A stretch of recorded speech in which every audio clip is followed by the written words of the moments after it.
Lifting tempo. So this type of tempo is different to what you see in your endurance training, which is zone 3 called tempo. So lifting tempo describes how fast you move the weight, and typically you see it written in 4 numbers. So for example, you might 3-0-1-1. So the first number correlates with how much the speed or the time that you lower the weight in. The second number is the time you pause at the bottom of the lift. The third number is how quickly and the time you lift the weight in. And then the final 4th number is how long you pause at the top of the lift when the weight is, when you are in the easiest portion of the lift and you're not required to stay in a static contraction. So I'm going to demonstrate with the goblet squat on this one. So I'm going to use a 3-1, so pause at the bottom, 3 seconds lowering, 1 second pause at the bottom, a 2-second lift, and then 0 seconds at the top.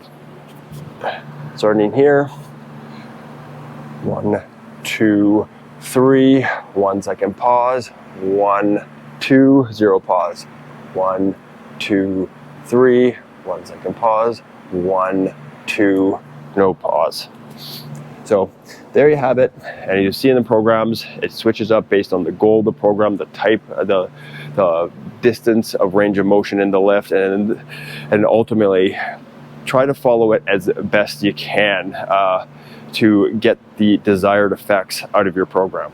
When performing an exercise like the suspended row or dumbbell row or any row where the hardest portion is actually at the top of the lift, you're commonly going to see a 1 or a 2 on the 4th number of the tempo. So you've lifted the weight against gravity. And I want to demonstrate a 3-0-1-1 tempo for this suspended row. You're going to see, so 1 second lift, 1 second pause, 1, 2, 3, no pause, 1 up, 1, 1, 2, 3.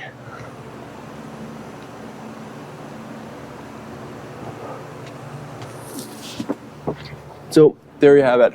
Pause at the top of rows to increase the activation of the muscle, of the working muscles in your upper back to gain the most out of this exercise.